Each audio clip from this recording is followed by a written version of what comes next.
살아계신 우리 하나님 아버지, 오늘 또 이렇게 세상을 뒤로 하고 주를 만나러 나오면서 또 귀한 예물을 드린 모든 손길마다 하나님이 일일이 기억하시고 하나님이 그 예물 드린 그들의 믿음과 그들의 정성과 그들의 소망을 받아 주시고 저들에게 하나님의 놀라운 권능과 능력을 주어서 세상을 살아갈 때도 하나님의 능력으로 살게 도와주시고 하나님이 공급하시는 힘으로 살게 도와주시고 하나님의 성령으로 함께 하심으로 능력 있고 영감 있는 세상에 감당하지 못할 큰 믿음으로 살아갈 수 있도록 역사하시고 인도하여 주시옵소서. 저들이 마음으로 원하며 기도하는 모든 것들도 이루어지게 도와주시고 하나님이 원하시는 그 뜻들이 저들과 저들의 환경을 통하여 넉넉히 이루어지는 놀라운 역사가 있도록 인도하여 주시옵소서. 오늘 또 하나님이 함께 하셔서 우리 모두가 다 세상의 소리를 다 잠재우게 도와주시고 우리에게 역사하시는 성령의 음성을 듣고 나아가는 믿음의 시간 되게 하여 주시옵소서. 감사하고 예수님의 이름으로 기도합니다. 아멘. 주 앞에 감사한 여러분의 가정 속에 주의 복이 함께 하시기를 예수의 이름으로 축원합니다. 다 우리 하나님 말씀은 사도행전 6장 8절부터 끝절까지 보겠습니다. 사도행전 6장 8절부터 끝절까지입니다. 같이 읽겠습니다. 시작. 스데반이 은혜와 권능이 충만하여 큰 기사와 표적을 민간에 행하니 이른바 자유민들 즉 구레네인 알렉산드리아인 길리기아와 아시아에서 온 사람들의 회당에서 어떤 자들이 일어나 스데반과 더불어 논쟁할세 스데반이 지혜와 성령으로 말함을 그들이 등이 당하지 못하여 사람들을 매수하여 말하게 하되 이 사람이 모세와 하나님을 모독하는 말을 하는 것을 우리가 들었노라 하게 하고 백성과 장로와 서기관들을 충동시켜 와서 잡아가지고 공회에 이르러 거짓 증인들을 세우니 이르되 이 사람이 이 거룩한 곳과 율법을 거슬러 말하기를 맞이하냐는도다. 그의 말에 이 나사렛 예수가 이곳을 헐고 또 모세가 우리에게 전하여 준 규례를 고치겠다 함을 우리가 들었노라 하거늘 공회 중에 앉은 사람들이 다 스데반을 주목하여 보니 그 얼굴이 천사의 얼굴과 같더라.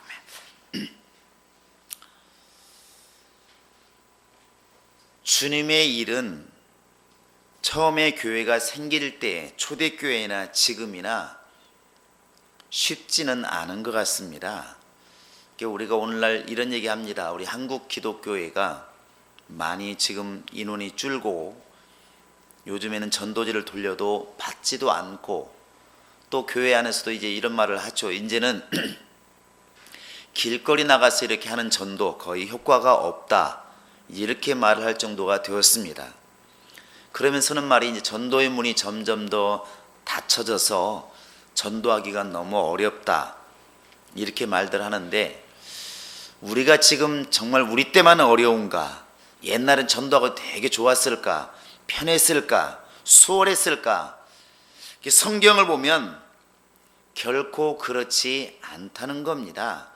예수님 당시부터 시작해서 오늘 이 시간까지 올 때까지 전도가 수월했을 때는 한 번도 없습니다. 그것은 지금도 역사는 마귀가 존재하고 있고 그에 따른 악한 영들과 어둠의 영들이 지금도 존재하고 있기 때문에 그 상황은 똑같다는 겁니다. 다만 우리가 초대교회에서 같이 생활해 보지 않았기 때문에 그 당시는 뭔가 나았을 것 같고 지금 우리가 겪는 또 전도가 잘 안 되니까 지금이 가장 어렵다고 이렇게 느낀다는 것이죠. 그러나 예수님 하나님의 아들이신 예수를 핍박하여 정죄하여 죽일 정도의 그런 원수라고 한다면 그 원수가 지금 여러분과 나는 불쌍하다고 봐줄까? 그렇지는 않을 거라는 것이죠. 결국 우리가 신앙생활을 그냥 몰래 하면 모르겠지만 드러내놓고 당당하게 원수가 알 만큼 당당하게 신앙생활하면 시기와 상관없이 때와 상관없이 장소와 상관없이 반드시 핍박이 있다는 것입니다. 물론 눈으로 볼 때는 환경이나 사람을 통해서 핍박이 오지만 그 뒤에 너무나 잘 알고 있는 원수가 뒤에 자리 잡고 있기 때문에 반드시 핍박이 있다는 것입니다. 농사 지어본 분들은 압니다. 이렇게 시골에서 봄에 이렇게 싹 땅을 갈아엎고 물을 대어서 그 다음에 썰어지를 깨끗하게 합니다. 그때 논이 얼마나 깨끗합니까? 물밖에 안 보입니다. 거기다가 그 묘목을 기르면서 피를 다 골라내고 가라지를 골라내고 벼만 심습니다. 벼만 심으니까 논에 벼밖에 안 보입니다. 그런데 어느 날 보면 또 이제 피가 섞여서 자라고 있습니다. 참 신기하죠. 그 피가 무슨 머리가 있겠습니까? 피가 무슨 지혜가 있겠습니까? 식물이. 그럼에도 불구하고 참 신기한 게 이 피는 그 벼의 뿌리에 탁 감겨가지고 같이 엉켜서 자랍니다. 그래서 우리가 피를 얻을 때 뽑을 때 보면 이 뿌리를 주변을 꽉 밟고 제대로 뽑지 않으면 벼까지 홀랑 뽑힙니다. 이 피가 같이 자라게 돼 있어요. 밭도 마찬가지죠. 이렇게 고추를 심고 무슨 배추를 심고 심어보면 반드시 이렇게 잡풀들이 자라납니다. 심은 것도 아닙니다. 한 번 매주고 두 번 매주고 풀을 계속 뽑아주어도 하여튼 추수할 때까지 계속 자랍니다. 어디서 나왔는지 계속 자라죠. 그게 바로 이제 성경에 보니까 영적으로 보면 주여 왜 좋은 씨를 뿌렸는데 왜 가라지가 있나이까 이렇게 말하니까 주인이 그런 게 아니라 원수가 그리하였구나 이렇게 말합니다. 그러므로 항상 이 세상에 예수께서 뿌린 씨앗 곧 진리의 말씀을 듣고 진리 안에 기초를 둔 믿음을 가진 사람들, 그들은 흔들림 없이 계속 가야 정상인데 그 사람 속에 뿌리를 두고 자라는 가라지가 반드시 있다는 겁니다. 누가 그리했을까? 원수가 그리했다는 것이죠. 얼마나 치밀하게 역사하면 예수님과 함께 같이 먹고 마시면서 잠자고 있는 제자 중에 가룟 유다와 같은 사람에게도 생각을 불어넣어서 결국 자기 스승을 팔고 예수를 정말 핍박받게 하고 고난받게 하는 일에 쓰임받는 사람이 있더라는 것이죠. 성경은 분명히 말합니다. 원수가 곧 마귀가 예수 팔려는 생각을 넣었더니 결국 신앙생활을 제대로 하면 예나 지금이나 반드시 이렇게 핍박이 따른다는 것입니다. 그래서 복음과 함께 너희는 고난을 받으라, 성경 그렇게 우리에게 당부하고 있는 것입니다. 대충 하면 괜찮겠지만 신앙생활은 열심히 하면 할수록 반드시 모함이라든지 핍박이라든지 고난이 따르게 되어 있습니다. 근데 그걸로만 끝나면 얼마나 어렵겠습니까? 여러분 마지막 절 한번 읽어볼까요? 15절입니다. 시작. 공회 중에 앉은 사람들이 다 스데반에 주목하여 보니 그 얼굴이 천사의 얼굴과 같더라. 이걸 보면은 세상 고생과 우리 고생이 좀 다른 게 뭐냐면 예수 믿고 당하는 고난이라고 하는 것은 내면에 핍박이 크면 클수록 기쁨이 커진다는 겁니다. 우리가 앞에도 계속 읽어보았지만 제자들이 감옥에 갇히기도 하고 매를 맞기도 하고 핍박받을 때 그들이 너무 괴로워하더라 이렇게 나와 있지 않고 예수 이름으로 능욕받는 것을, 예수 이름으로 핍박받는 것을 기쁘게 여기더라. 이게 참 신기한 법칙이죠. 스데반도 지금 이 뒤에 설교 한번 하고 죽게 되는데 이렇게 핍박이 올 때 속에서 막 괴롭고 드디어 내가 죽을 때가 되었는가 괴롭다는 것이 아니라 얼굴이 막 이제 광채가 나는 것이죠. 내면에 막 기쁨이 있다는 것입니다. 여러분 이것이 참다운 봉사고 참다운 믿음인 것 같습니다. 그러니까 제대로 예수를 알고 제대로 믿고 제대로 성령으로 충만한 사람은 사실 고생스럽고 고난이 오고 핍박이 와도 속에서는 막 터져나오는 기쁨이 있다는 것이죠. 우리 안에 이런 기쁨이 좀 있어서 봉사가 되었으면 좋겠습니다. 봉사하기 때문에 기쁜 게 아니라 이런 기쁨 있는 사람들이 봉사를 해야 사실은 교회가 막 왕성하리라 믿습니다. 할렐루야. 자, 우리 옆 사람에게 또 앞뒤 사람에게 정말 기쁨이 터져나와서 일을 했으면 좋겠습니다. 시작.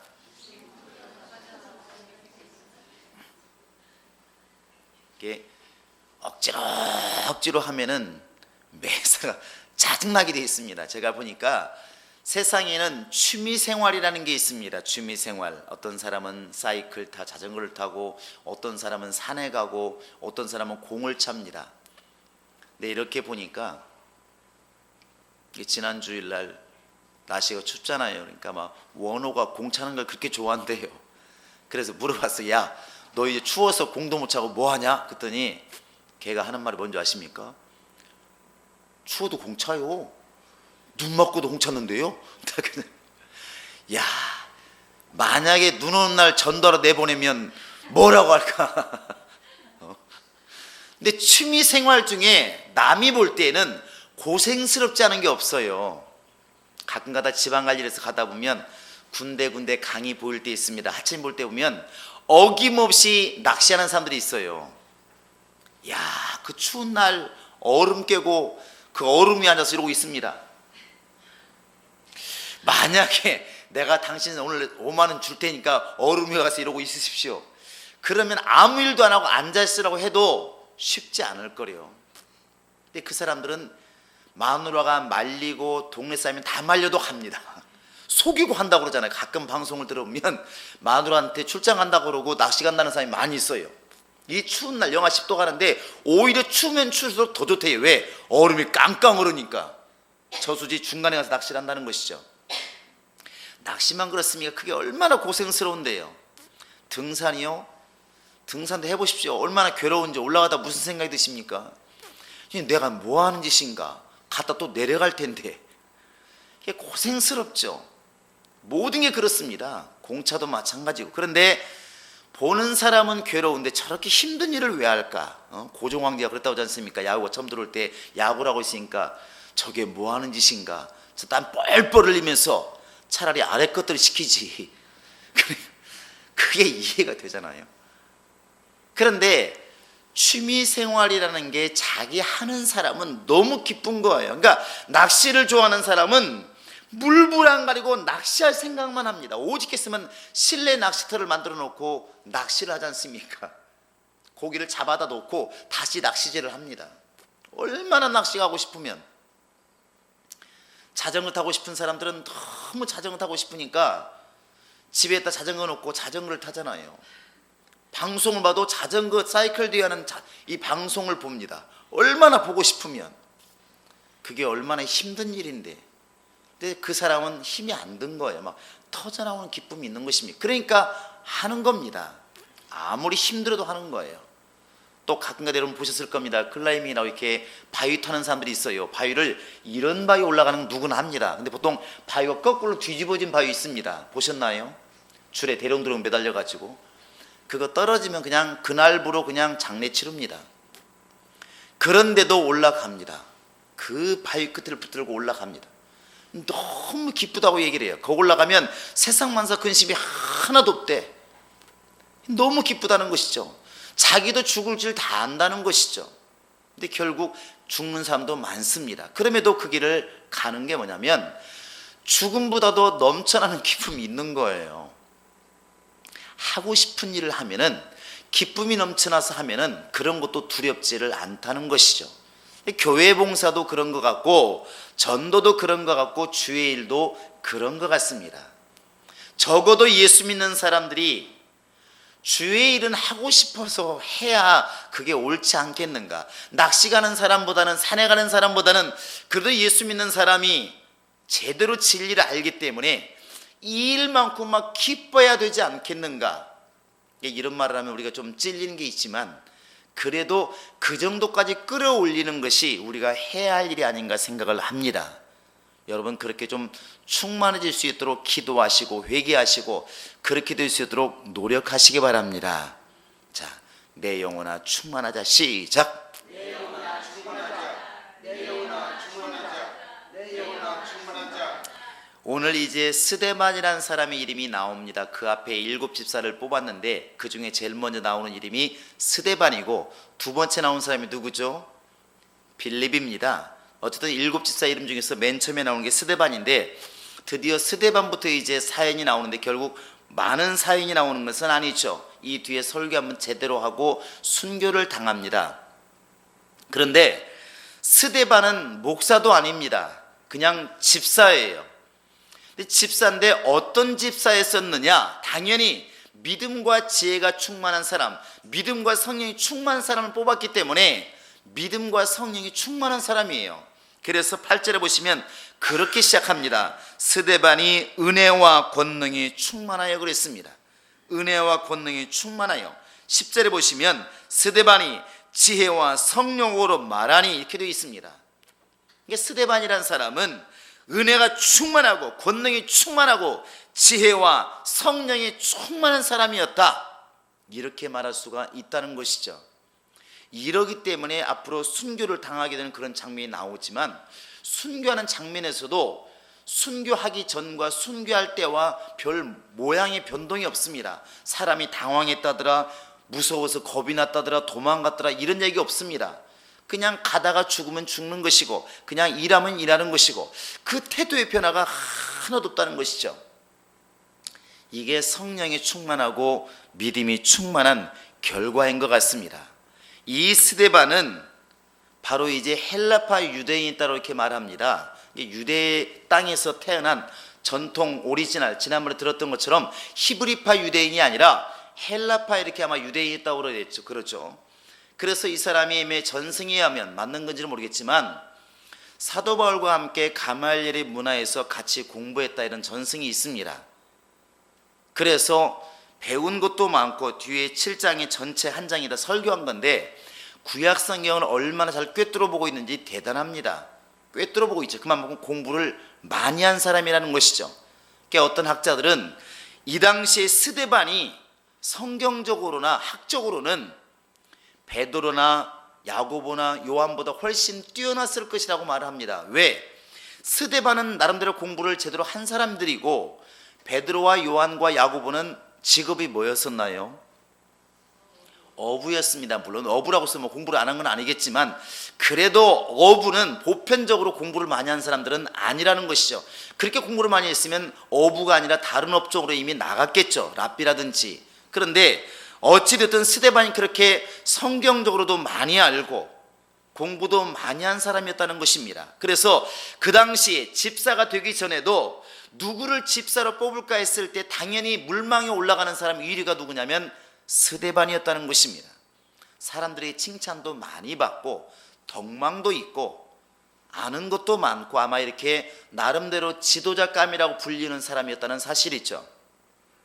그리고 이 스데반이 아마 그 전에 사울이라는 사람을 알았을까 몰랐을까, 알 수도 있고 모를 수도 있는데 아마 같이 공부했다는 전승도 맞을 수도 있는지 모르겠습니다. 그것은 뒤에 가보시면 이렇게 나와 있습니다. 8장에 1절에 보시면 사울은 그의 죽임당함을 마땅히 여기더라 이렇게 되어 있어요. 그러니까 바울과 스데반이 만약에 미리 알았던 사람이라고 말했을 때 같이 공부하고 같이 알았는데 어느 날 스데반이 예수를 알았다고 율법을 갖다가 이제 율법이 아니라 참 진리가 왔다, 예수가 참 메시아다, 예수가 그리스도라 이렇게 말하니까 너 왜 그러냐, 너 미쳤냐, 너 그러면 안 된다, 율법만이 참 법이다, 이렇게 막 둘이 논쟁이 있었을 수 있겠죠. 근데 하다 안 되니까 내놓을 수밖에 없는 것이죠. 정말 너는 안 되겠다, 정말 안 되겠다, 아마 이렇게까지 가지 않았을까. 그러니까 스데반이 죽으니까 사울이 마땅히 저는 죽어 마땅하다 이렇게 말을 할 정도로, 물론 몰라도 이런 결과가 나올 수 있지만 그렇다는 것입니다. 또 하나는 이 사도행전을 쓴 것이 이제 누가가 쓴 거 아니겠습니까? 누가복음하고 이제 사도행전을 누가가 썼는데 누가가 이런 내용들을 다 어떻게 알았을까? 바로 이제 이 사도 바울이 뒤에 이렇게 복음 전하러 다닐 때 디모데후서 4장에도 보면 누가를 데리고 와라, 그가 나에게 큰 도움을 주고 있고 누가만 나와 함께 있다, 이런 표현들을 많이 쓰고 있습니다. 그런 거 보면 이 사도 바울이 누가하고 많이 사역한 것을 볼 수 있어요. 그때 무슨 말을 했을까? 내가 그때는 몰라가지고 나는 스데반이 말한 것을 듣기는 들었지만 미쳤다고 생각했다, 아마 이런 얘기들을 많이 했겠죠. 아마 이러면서 이런 것들을 통해서 아마 이런 것들이 기록되지 않았을까, 학자들은 그렇게 말을 합니다. 어찌되었든 이 스데반이란 사람은 누가 보아도 성령과 믿음과 지혜가 충만한 사람이었다는 사실입니다. 그가 드디어 이제 교회에서 일하는 집사로 딱 선택받고 나니까 더 열심히 했겠죠. 더 열심히 예수를 막 전하는 것입니다. 더더군다나 자기가 이제 헬라파 유대인이기 때문에 당연히 헬라파 유대인들에게 복음 전하기가 쉽겠죠. 이게 복음 전도하는 것을 보면 자기 민족은 자기 민족이 전도하는 게 가장 빠르다고 이렇게 말을 합니다. 바리새인을 전도할 때는 바리새인이 전도하는 게 가장 쉽대요. 한국인을 전도하는 것은 한국인이 가장 쉽답니다. 왜 그럴까요? 안다는 것, 서로 안다는 것입니다. 말투도 같고 생각도 같고 금방 이해하는 것이죠. 가끔가다 외국인들이 한국 사람들에게 말을 잘 못 알아들어가지고 소리는 들리는데 뜻을 모르는 것이죠. 헤맬 때가 많이 있지 않습니까? 우스갯소리로 그런 거 있지 않습니까? 우리는 그냥 당연히 받아들이는데 점심때가 되어서 뭐 먹을까요? 한국 사람이 이제 외국 사람이 물으니까 뭐 맛있는 거 먹어요. 그러니까 이제 한국 사람 말합니다. 그러면 할머니 뼈다귀집 갈까? 할머니 뼈다귀. 한국은 사골을 구워 먹는데 사골도 그러면 사람 뼈인가? No. 나는 사람 뼈 안 먹어요. 그래? 뭐 먹을까? 사람이 당황하는 것이죠. 그러면 손칼국수 먹을까? 그러니까 손칼국수. no. 그게 왜 그럴까요? 한국 사람들은 다 알아들어요. 다 알아듣습니다. 그런데 외국인들은 한국말로 이렇게 성장한 사람들이 아니기 때문에 말만 들어요. 우리는 아무렇지도 않게 쓰는 말이 틀린 게 너무 많습니다. 제가 예를 들면 또 있는데, 야, 추운 날 말합니다. 영하 10도니까 애가 막 뛰어들어 문 안 닫고 들어옵니다. 뭐라고 말하죠? 야, 문 닫고 들어와. 문 닫고 어떻게 들어오나요? 들어왔으면 문 닫아. 이래야 원래 맞지요. 이게 또 총 얘기를 하지 않습니까? 총 들고 한국말 누구나 똑같이 말합니다. 어떻게 말하죠? 총을 딱 들이대면서 뭐라고 말합니까? 꼼짝 말고 손 들어. 이게 말이 안 맞는 거예요. 손 들고 꼼짝 마. 이게 원래 답이에요. 순서로 보면 손 들고 꼼짝 마 이래야 맞는데 꼼짝 마. 손 들어. 뭐 어떻게 하란 말인가? 근데 우리는 아무렇지도 않습니다. 한국 사람들은 아무렇지도 않아요. 왜? 이미 말 뒤에 우리 몸으로 체득된 게 있어요. 외국 사람들은 말만 듣기 때문에 뭔 소리지? 말만 들으니까 이해가 안 된다는 것이죠. 그래서 동질성을 가진 그런 같은 문화를 가진 사람들이 전도하기가 훨씬 더 수월하다는 것입니다. 한국 사람들이 아프리카도 많이 가고 사실 뭐 남미도 가고 아시아도 갔지만 그 나라 사람들이 이렇게 스데반처럼 확 변해가지고 전도하는 것을 따라가기가 어렵다는 것입니다. 왜? 언어도 안 되고 쉽지 않다는 것이죠.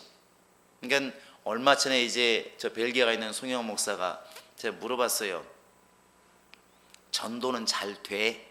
이렇게 물어보니까 에휴, 먹고 살기 바빠.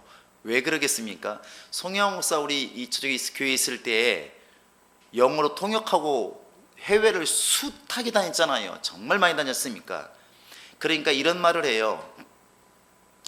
한국 국내는 정진철 목사님이 다 잡고 있고 해외는 송영호 목사가 잡고 있다. 그러면서 이런 말을 합니다. 나는 이제는 세계 어디에 그냥 알몸으로 떨어뜨려 놓아도 어떤 방식을 통해서 나는 한국에 올 수 있다. 이렇게 말을 해요. 세계를 거의 다 다녀봤으니까. 그 얼마나 영어를 잘하고 부럽더라고요. 가보면 다 통해요.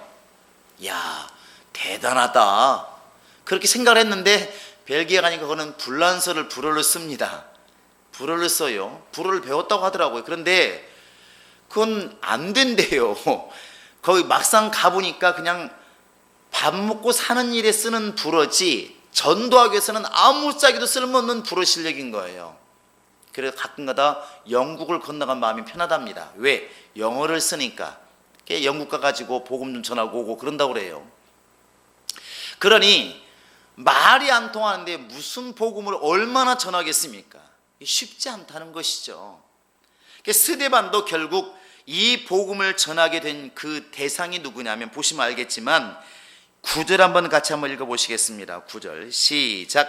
이른바 자유민들 즉 구레네인, 알렉산드리아인, 길리기아와 아시아에서 온 사람들의 회당에서 어떤 자들이 일어나 스데반과 더불어 논쟁할세 이렇게 되어 있습니다.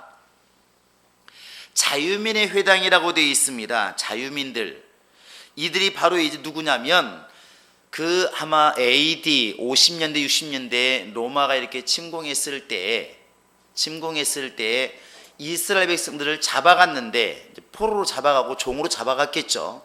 근데 거기 잡아간 사람들 중에서 이렇게 또 돌아온 사람들 또 그분들의 자식들이 있었다는 것입니다. 그들을 갖다가 불릴 때 아마 자유인들이라 원래 종되었다가 노인 사람들 아마 그렇게 불려왔나 봐요. 이렇게 왜 우리가 사할린에서 돌아온 사람다가 동포들 이렇게 말하는 것처럼 아마 그 당시에 자유민이란 이런 말을 이렇게 썼던 것 같습니다. 로마에 이렇게 종으로 잡혀갔다가 풀려난 사람들 내지는 그들의 자손들 그들도 유대인이기 때문에 이제 이 이스라엘 땅에 돌아와서 신앙생활을 하기는 하는데 지난주에 들은 것처럼 헬라파 유대인이란 말로 불려지고 있는 것입니다. 언어도 헬라 말을 쓰고 있고 또 헬라에 살았기 때문에 말 잘하고 자유분방하고 그러나 히브리파 사람들은 보수적이고 자기들이 최고라고 그러고 권력을 가지고 있고 숫자가 많고 그러니까 과부를 도울 때에도 헬라파 유대인들의 과부가 좀 소외된 경우가 많이 있어서 그런 일이 벌어진 것이고 어쨌든 스데반이 이제 헬라파 유대인으로서 이들에게 가서 이제 복음을 전하는데 원래 헬라라고 하는 것이 그리스란 뜻입니다. 그리스. 민주주의가 시작된 것이 바로 그리스입니다. 우리가 알고 있는 누구죠? 아리스토텔레스. 그 다음에 누가 있습니까? 유명한 너 자신을 알라. 우리는 그런 건 잘합니다. 소크라테스 이런 사람들, 플라톤 이 사람들 다 그리스 철학자들입니다. 얼마나 말들을 잘하고 얼마나 사변적일까, 얼마나 논리적으로 말을 잘할까. 그런데 지혜와 성령으로 말하고 있는 스데반의 말을 이길 수가 없다는 것이죠. 이 말을 딱 떠올릴 때 우리가 마태복음 10장에서 전도하러 내버리시면서 예수님이 하신 말씀이 이렇게 떠오릅니다. 너희들을 공회에 잡아줄 것이고 너희를 채찍질하고 핍박할 텐데 그때 무슨 말할까 염려하지 말아라. 그때 너에게 하실 말씀을 주시니 이는 곧 성령이시니라. 이 말씀이 그대로 이루어진 게 바로 스데반입니다. 지혜와 성령으로 말하니까 아무리 달변가를 할지라도 스데반을 감당할 수가 없더라는 것입니다. 물론 이적과 표적이 따르기도 하고 역시 우리도 오늘날 마찬가지가 아닐까 생각합니다. 우리가 성령과 지혜로 우리가 세상에 나아간다면 분명히 힘들긴 하겠지만 세상이 감당하지 못할 복음과 능력을 드러내게 될 것입니다. 이를 놓고도 기도 많이 하시기 바랍니다. 그런데 세상이 어떤 곳이냐면 마귀가 지배하는 곳입니다. 마귀가 누굽니까? 사망 권세자, 달리 말하면 죽음을 지배하는 자예요. 그래서 마귀가 역사하면 반드시 죽음이라는 역사가 일어납니다. 죽음. 예수님이 가면 살아나는 생명의 역사가 일어났지만 마귀가 하와와 아담에게 접근하니까 아담과 하와가 영적으로 죽게 됩니다. 마귀가 이제 가인에게 접근하니까 동생을 죽이게 됩니다. 마귀가 이제 가룟 유다에게 접근하니까 자기 스승을 죽는데 내보내게 됩니다. 사망 권세자 마귀는 결국 우리 속에 접근하면 반드시 우리가 사망의 열매를 맺게 되어 있습니다. 그러니까 이 마귀가 지배하는 세상에서 속한 사람들이 결국 복음을 전하다 보면 분명히 맞닥뜨리게 되는데 그들은 어떤 방법으로든 분명히 예수를 죽이는 사람들이고 예수 믿는 사람들을 죽이려고 하는 사람들이 그 사람들입니다. 물론 사람이란 말을 쓰고 있지만 그 뒤에는 마귀와 그의 역사가 있는 것이죠. 성경 우리에게 말하기를 악한 자에게 속하여서 동생을 죽인 가인처럼 그렇게 하지 말아라. 왜 죽였느냐? 동생의 행위는 선하고 자기는 악합니다. 악한 자에게 속하면 동생을 죽인 일도 발생한다는 것이죠. 이와 같이 지혜와 성령으로 복음을 잘 전하니까 이제 이 바로 자유민이라 불리우는 헬라파 유대인들이 이제 막 스데반을 죽이고 싶은 겁니다. 그래서 어떤 꾀를 내냐면 사람을 삽니다. 그래가지고 11절을 보시면 알겠지만 사람들을 매수하여 말하되, 매수라는 것은 돈 주고 샀다는 것입니다.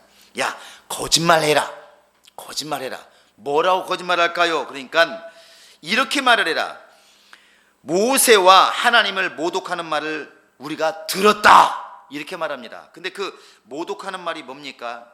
결국 14절에 보시면 나사렛 예수가 이곳을 헐고 곧 성전을 헐고 모세가 우리에게 전해준 규례를 고치겠다, 율법을 고치겠다는 말을 들었노라, 이렇게 말을 하라고 시킵니다. 또 실제로 그렇게 말을 하죠. 그러니까 7장 1절에 보시면 대제사장이 이르되 이것이 사실이냐 묻습니다.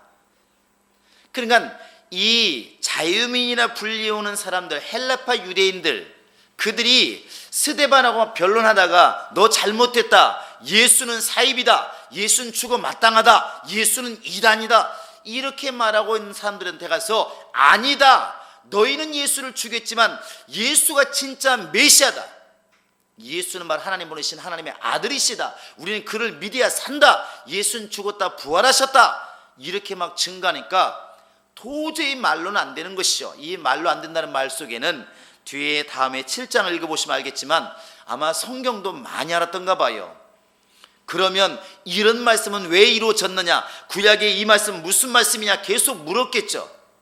그 사람 대답을 못했던 거 아니겠습니까?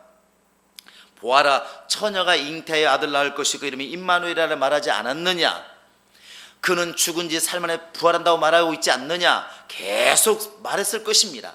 그러니까 말로 당하지 못하니까 저놈을 죽여야 되겠다, 이렇게 말해서 결국 사람을 사가지고 거짓말하게 만드는데, 누구 앞에서 거짓말하게 만드느냐, 그 당시에 제자들 핍박하고 있었던 공회원들에게 거짓으로 고하게 만든 겁니다. 쉽게 말하면 고발하는 것이죠. 근데 결국 스데반이 이 일에 연루가 되어서 복음 제대로 한번 전하고 죽게 됩니다. 우리가 이 일을 통해서 볼 수 있는 것은 예수 믿는 사람들이 핍박을 당하는 것은 꼭 잘못해서만 그럴까, 꼭 기도 안 해서만 그럴까, 아닐 수도 있다는 것을 염두에 두셔야 됩니다. 제대로 신앙생활해도, 제대로 말을 해도, 제대로 가르쳐도 때로는 스데반처럼 핍박과 환난과 역경이 올 수 있다는 것이죠. 다만 다른 게 뭐냐면 우리가 처음에 말했던 것처럼 바로 이 15절의 말씀입니다. 15절 다시 한번 읽겠습니다. 시작. 공회 중에 앉은 사람들이 다 스데반을 주목하여 보니 그 얼굴이 천사의 얼굴과 같더라, 이렇게 말하고 있습니다. 그러니까 어차피 지금도 그렇고 예수님 당시에도 그렇고 사람은 바뀌었어요. 그 당시에 제사장들, 서기관들 다 죽었습니다. 지금 없습니다. 또 스데반을 죽이려고 했던 그런 자유민들, 그들도 지금 죽어 다 없습니다. 그러나 사람은 바뀌었지만 예수 믿는 사람, 예수 믿는 교회를 핍박하는 대상은 항상 존재한다는 것입니다. 그들은 항상 어떤 방법으로든 마귀의 지배를 받고 있기 때문에 반드시 핍박하게 되어 있습니다. 그런데 바로 예수님처럼, 스데반처럼 교회가, 또 우리 스스로가 이렇게 지금 핍박이 어떤 방식으로 온다 할지라도, 고난이 온다 할지라도 과연 내 속에서 터져나오는 기쁨과 얼굴에 광채가 날 만큼 그렇게 우리가 은혜스러운 생활을 하고 있느냐, 이것은 우리 책임인 것입니다. 야, 그 당시에는 이렇게 핍박했대, 지금은 이렇게 핍박했대, 그것은 우리 신경 쓸 바가 아닙니다. 우리가 해야 할 일이 아니니까. 그러나 스데반이 대응하고 스데반이 말한 부분은 우리가 해야 할 일이기 때문에 내가 지금 그렇게 안 돼 있으면 우리가 지금 당장 회개하면서 그 길을 바꿔나가야 된다는 것이죠. 스데반의 얼굴이 마치 천사의 얼굴을 보는 것 같더라, 이렇게 말하고 있는데, 이것은 구약에 가보면 출애굽기 34장 29절에 가보면 이 모세가 시내산에서 하나님 만나고 내려올 때 얼굴이 어떻게 되었다고 그랬죠? 얼굴에 광채가 나더라. 무슨 뭐 시내산 꼭대기 동동구르모가 있어서 뭐 빛이 났을까요? 뭐 금가루 뿌려서 그랬을까요? 그건 아닌 것 같습니다. 달리 말하면 하나님을 제대로 만나면, 제대로 진리 안에 거하면 빛이 나게 되어 있다는 것입니다. 빛이 나게 되어 있다는 것이죠. 그게 밖에서 발랐기 때문에 빛이 나는 게 아니라 속에서부터 막 터져나오는 기쁨이 있다는 것입니다. 그러니까 스데반도 마찬가지고 모세도 마찬가지예요. 하나님 만나면, 은혜가 충만하면 기쁨이 넘쳐날 수밖에 없다는 것입니다.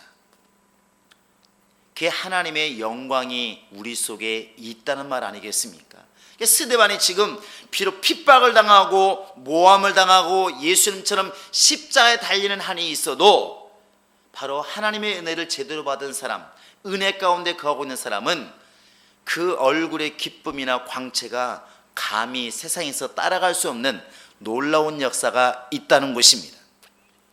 반대로 광채를 얘기하면, 얼굴의 안색을 얘기하면 또 가인 얘기가 또 나오죠. 창세기 4장 6절에서 하나님이 가인에게 말합니다. 야, 네 안색이 변하면 어찌미뇨? 여기서 안색이 좋은 쪽으로 변했겠습니까? 아니죠. 나쁜 쪽으로 변한 것입니다. 울그락불그락 이렇게 변했다는 것입니다. 사람 얼굴을 딱 보면 대충은 알잖아요. 그러니까 여러분 따라 사시기 바랍니다. 잘생기고 못생긴 것은 내 잘못이 아니다. 시작. 이런 얘기를 하면은 조금 안 생기신 분들이 굉장히 자부심을 갖습니다. 그런데 표정은 내 책임이다. 시작. 내 속에서 웃음이 없는데, 기쁨이 없는데 웃는 것은 분명히 표시가 납니다. 억지 웃음은 표시가 나요. 그런데 진짜로 이렇게 속에서 기쁨이 있으면 왜 터져나오는 웃음이라 말하잖아요. 소리가 나든 안 나든. 사실은 스데반이나 이 주님의 제자들 기뻐했다는 것은 바로 그런 기쁨을 얘기하는 것 같습니다. 주님의 영광이 있는 것이죠. 너무 기쁘다는 것입니다. 너무 자랑스럽고 너무 정말 기뻐서 얼굴에 막 빛이 난다는 것입니다. 아마 이런 일들이 나중에 사도 바울이 변화된 일에서도 많은 영향을 미치지 않았을까 생각을 합니다. 어떻게 저렇게 죽어가면서도 저렇게 평안할 수가 있을까? 그 당시에 로마 경기장에 많은 예수 믿는 사람들을 집어넣어놓고 며칠 동안 굶주린 사자를 풀어서 먹게 만들고 잡아먹게 만들었을 때에도 예수 믿는 사람들이 모여가지고 손 붙잡고 기도하면서 찬송하면서 죽어갔다는 말들을 많이 합니다. 전승에 하면. 근데 그 당시에 그걸 지켜보는 사람들이 그렇게 고백했다고 그랬죠. 도대체 무엇이 저들을 저렇게 기쁘게 만들고 어떻게 죽어가면서도 겁나지 않고 얼굴이 저렇게 평안할 수 있을까? 세상 사람들은 도저히 알지 못하는 것입니다. 내 속에서 역사하시는 성령이 충만할 때, 지혜가 충만할 때, 스데반처럼 은혜와 권능이 충만할 때 이게 답입니다. 제대로 하나님 만나면, 제대로 하나님을 모셨으면, 제대로 하나님을 전하면 이 기쁨이 충만할 수밖에 없다는 것이죠. 우리가 지난 주일날 들은 것처럼 예수님이 그 사마리아의 여인이, 수가성의 여인이 변화되는 것을 보면서 지금 피곤하기도 하고 배도 고프지만 먹지 않아도 쉬지 않아도 너무나 배부르고 너무나 기뻤던 것처럼 바로 그것이 진짜 기쁨이 아닐까. 이 기쁨이 스데반을 갖다가 순교하는 길에서도 주눅들지 않고 당당하게 만드는 비결이었다는 것입니다.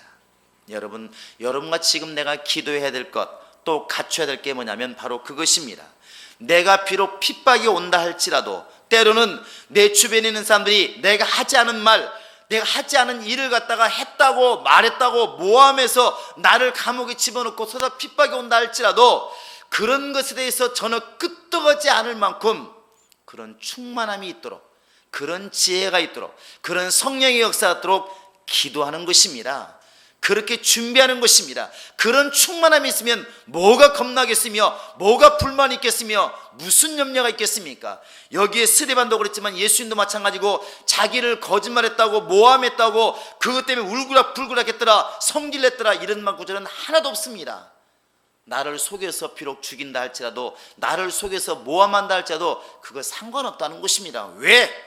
성령과 은혜가 충만하니까 그런 것들은 문제가 되지를 않더라는 것입니다. 내가 누군가가 조금 되게 싫은 소리 했다고 벌써 화가 팍 나버리고, 누가 나를 모함했다고 화가 팍 나버리고, 이것은 그 산을 넘어갈 만한 충만함이 아직 없다는 반증이기도 한 것입니다. 여러분, 이 시간부터 내가 이렇게 스데반처럼 때로는 핍박을 당하고 어림을 당하고 설사 모함을 당하는 그런 일이 있을지라도 그런 거 상관없다. 내가 주님을 예수 믿는 일에 있어서는 자등의 변화가 없기 때문에 내가 그런 것을 웃으면서 넘어갈 수 있는, 얼굴이 정말 광채가 날 만큼 빛이 날 만큼 그런 은혜가 충만하기 위해서 기도하시고, 그러한 영적인 충만함이 우리 안에 있기를 예수의 이름으로 축원합니다. 이 시간으로 다 같이 기도하시겠습니다. 기도할 때 하나님, 정말 내 영혼 속에 이 스데반과 같이 은혜와 권능이 충만하게 도와주시고 지혜와 성령이 충만하게 하셔서 사람들로 인하여 모함받고 핍박받는다 할지라도 내가 그런 걸로 인하여 안색이 변하는 것이 아니라 예수 만난 기쁨 때문에 얼굴에 빛이 날 수 있는 그런 충만한 믿음이 있게 하소서. 다 같이 우리 기도하시겠습니다. 살아계신 하나님 아버지, 우리와 함께 하시기를 원합니다. 우리가 언제부턴가 세상 일 때문에 걱정하고 사람 때문에 걱정하고, 사람들이 칭찬하면 기쁘고 또 나에 대해 싫은 소리 하면 뭔가 괴롭고, 이렇게 나 아닌 다른 곳에서 기쁨을 찾고 또 정말 때로는 화를 내고 했던 것들을 돌이키게 도와주시고, 이제는 믿음과 성령과 지혜가 충만해서 정말 다 아닌 다른 곳이 아니라 오직 예수님의 영광 가운데 살게 도와주시고, 주를 믿는 믿음 가운데 살게 도와주시고, 나를 인도하시는 성령을 따라 살아갈 수 있도록 하나님이 함께 하시고 인도하여 주시옵소서. 오늘 우리가 읽은 바와 같이 스데반처럼 사람들이 정말 자기를 대적하든 말든, 자기를 모함하든 말든, 정말 자기는 오직 주의 성령을 따라 말씀을 전하고 해야 할 일을 해나가는 그 믿음, 우리 안에 그런 믿음이 있어서 이 땅에 어떤 일이 있다 할지라도, 내 삶이 어떻게 변한다 할지라도 오직 예수로 인하여 얼굴이 광채가 나고 빛이 나고 예수의 영광이 충만한 그런 영적 생활을 할 수 있도록 하나님이 함께 하시고 인도하여 주시옵소서. 감사하고 예수 이름으로 기도합니다. 아멘. 이제는 우리 구주 예수 그리스도의 은혜와 하나님 아버지의 극진하신 사랑과 성령의 교통하심과 인도하심이 이제 오직 성령과 은혜가 충만하여 해야 할 일을 감당하며 세상으로 향하여 우리가 핍박받고 어려움이 있을지라도 오직 예수 바라보고 주의 영광 가운데 살기로 정한 모든 심령들 머리 위에 이제로부터 영원토록 함께 있을지어다. 아멘.